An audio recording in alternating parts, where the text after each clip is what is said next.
Willkommen bei Verlauf der Geschichte. An einem Punkt, an dem Geld, Macht und Geschichte aufeinandertreffen. In jener komplexen Welt, in der nicht so einfach ist, wie es scheint. Eines der mächtigsten Finanzinstitute der Welt, ein gigantisches Unternehmen mit mehr als 10 Billionen US-Dollar an verwaltetem Vermögen, hat einen plötzlichen und umfassenden Kapitalumschichtungsprozess eingeleitet. Dieser Prozess verläuft nicht mehr im Verborgenen oder in kleinen Schritten, sondern so offen, dass es für erfahrene Investoren nahezu unmöglich geworden ist, ihn zu übersehen.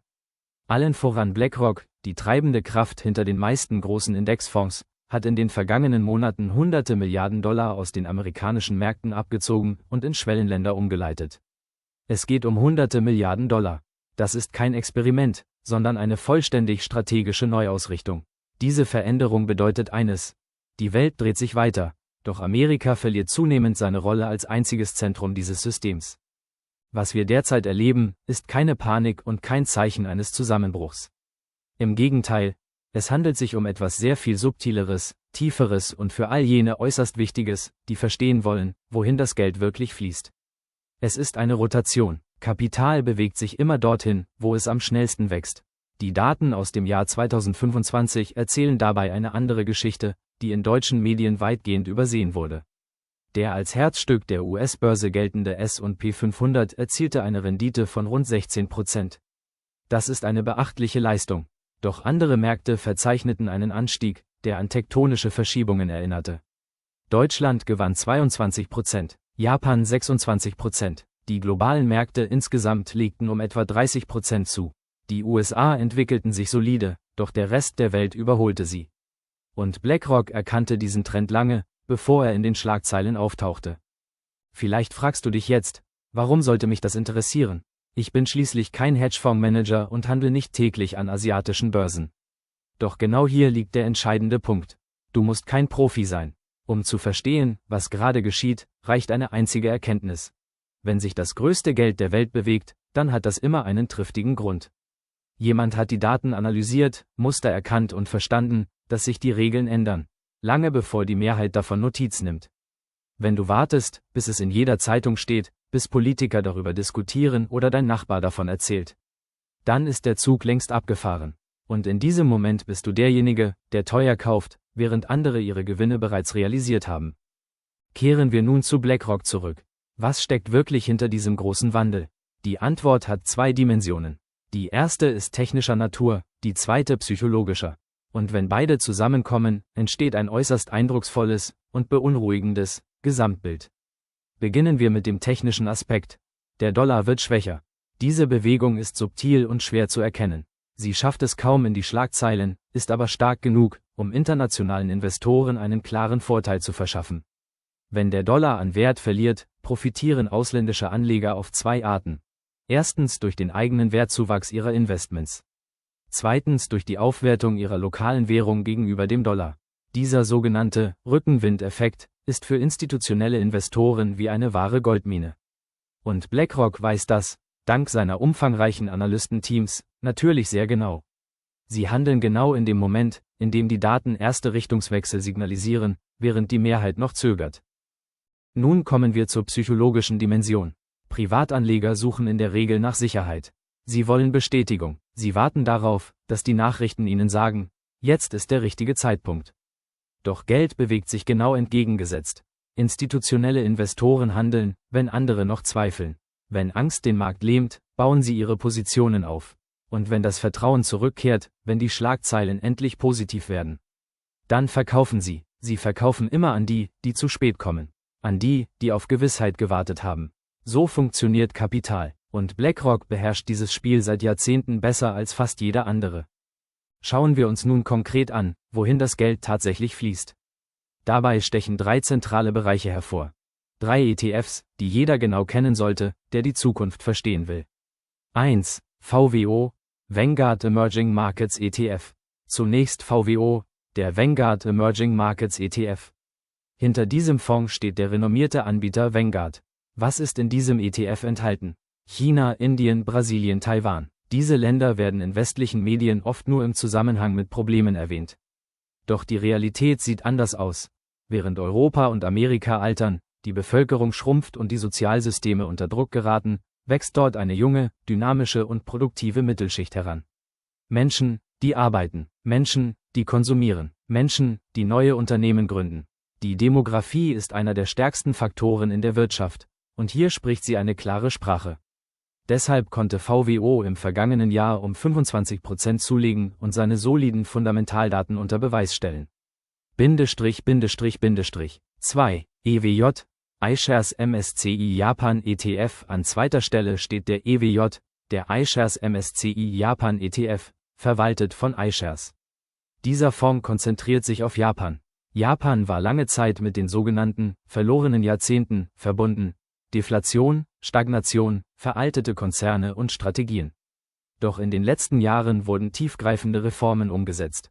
Unternehmen müssen heute die Interessen der Aktionäre stärker berücksichtigen. Aktienrückkäufe, Dividendenzahlungen, höhere Effizienz. Hinzu kommt der schwache Yen, der Exportfirmen einen erheblichen Wettbewerbsvorteil verschafft.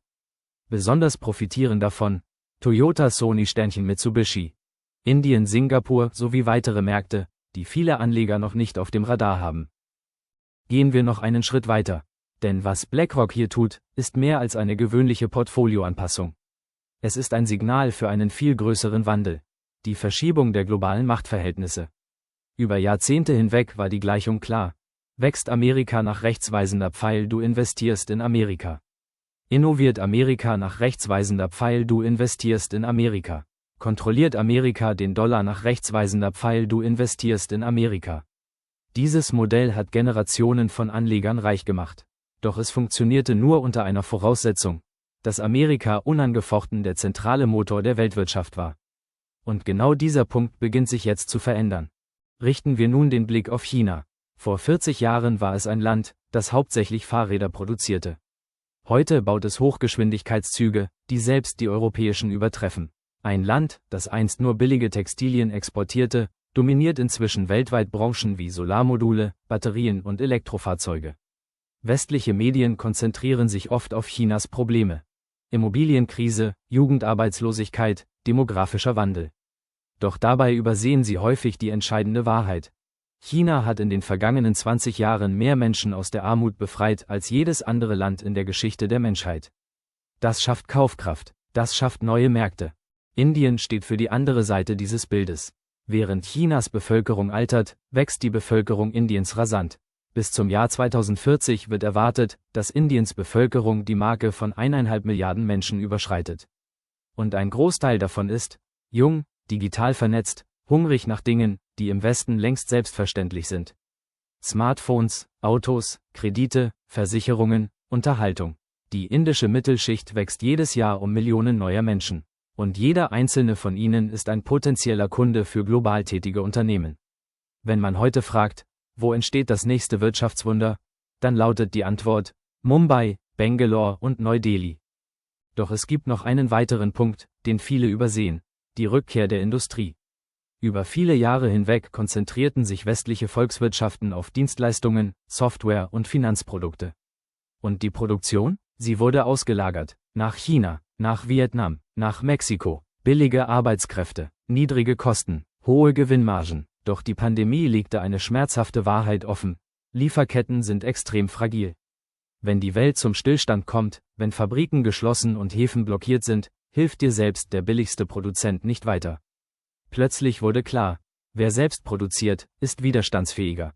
Wer gar nicht mehr produziert, ist vollständig abhängig. Nun vollzieht sich eine stille Revolution.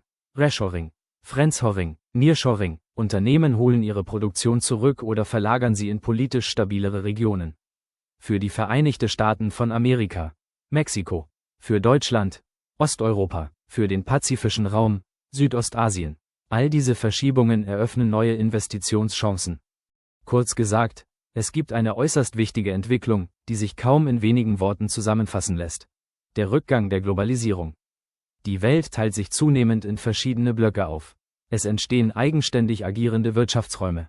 Auf der einen Seite die Vereinigten Staaten und ihre Verbündeten, auf der anderen Seite China und seine Partner. Und was ist mit den Ländern dazwischen? Eine wachsende Gruppe von Staaten fällt auf, die mit beiden Seiten Handel treiben, bewusst neutral bleiben und pragmatisch handeln. Dazu gehören unter anderem Brasilien, Indien, die Türkei und Saudi-Arabien. Diese Länder gehören zu den Gewinnern der neuen Weltordnung, denn sie können mit beiden Blöcken Geschäfte machen und müssen sich bislang nicht eindeutig positionieren. Genau deshalb fließt zunehmend Kapital in diese Regionen. BlackRock verfolgt eine flexible Anlagestrategie, prüft verschiedene Optionen und investiert gezielt in eine Welt, in der Komplexität mehr Chancen bietet. Um die Dimension zu verstehen, genügt ein Blick auf Nvidia. Als reiner Chip-Hersteller verfügt das Unternehmen heute über eine Marktkapitalisierung von rund 3,5 bis 4 Billionen US-Dollar. Dieser Wert übersteigt sogar die jährliche Wirtschaftsleistung von Deutschland oder Frankreich. Mit etwa 30.000 Beschäftigten besitzt dieses Unternehmen mehr wirtschaftlichen Wert als hunderte Millionen Menschen in einem Jahr erwirtschaften. Das verdeutlicht, wie stark sich die Bewertungen an den US-Märkten konzentriert haben und wie empfindlich dieses System dadurch geworden ist. Gleichzeitig zeigt es, wie sinnvoll es ist, sich von dieser extremen Konzentration zu lösen und zu diversifizieren. Diversifikation beschränkt sich jedoch nicht nur auf geografische Regionen. Sie bedeutet auch zu verstehen, welche Branchen in welchen Regionen dominieren und wo Chancen entstehen. Während rund 35% des amerikanischen Aktienmarktes aus Technologieunternehmen bestehen, liegt dieser Anteil im internationalen MSCI/IAFE-Index bei nur etwa 9%. Stattdessen spielen dort Finanzunternehmen, Industriekonzerne und Rohstoffproduzenten eine deutlich größere Rolle. Diese Branchen profitieren von strukturellen Veränderungen wie den Infrastrukturinvestitionen in Europa, den Reformen der Schuldenbremse in Deutschland sowie den Unternehmensreformen in Japan. Diese Entwicklungen sind nicht kurzfristig, sondern stehen für einen langfristigen, nachhaltigen Wandel. Deshalb positionieren sich institutionelle Investoren bereits heute, solange die Bewertungen noch attraktiv sind, um von zukünftigen Erträgen zu profitieren. Auch Währungen müssen berücksichtigt werden. Im Jahr 2025 verlor der US-Dollar gegenüber einem Korb wichtiger Weltwährungen rund 9% an Wert. Damit war es das schwächste Jahr des Dollars seit 2017.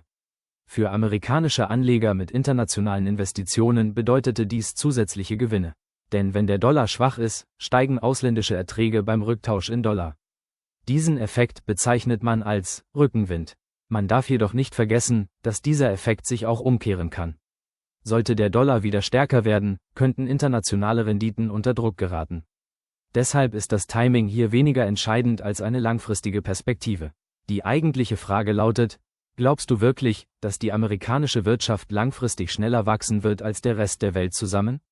Oder erscheint es dir sinnvoller, in Regionen zu investieren, in denen demografisches Wachstum, industrielle Transformation und strukturelle Reformen zusammenwirken? Wenn du möchtest, kann ich dir daraus auch eine flüssige Voice-Over-Version für Video oder Podcast erstellen. Ein weiteres häufig übersehenes Thema ist die Korrelation. In den letzten 15 Jahren bewegten sich die amerikanischen und internationalen Aktienmärkte meist synchron. Wenn der S&P 500 fiel, verzeichneten auch die internationalen Märkte ähnliche Rückgänge. Der Hauptgrund dafür lag in der globalen Liquidität, der Geldpolitik und der weltweit ähnlichen Risikobereitschaft. Doch das Jahr 2025 zeigte, dass sich diese Korrelation abschwächen kann. Während die US-Märkte durch Handelspolitik und Zollunsicherheiten unter Druck gerieten, konnten die europäischen und asiatischen Märkte aus ihren eigenen Dynamiken Kraft schöpfen. So profitierte Deutschland von fiskalischen Anreizen, Japan von Unternehmensreformen und Indien von Demografie und Digitalisierung. Eine solche Entkopplung stellt für Portfolios eine äußerst wertvolle Chance dar. Denn echte Diversifikation funktioniert nur dann, wenn sich verschiedene Anlageklassen unabhängig voneinander bewegen. Derzeit können wir dieses Szenario klar beobachten.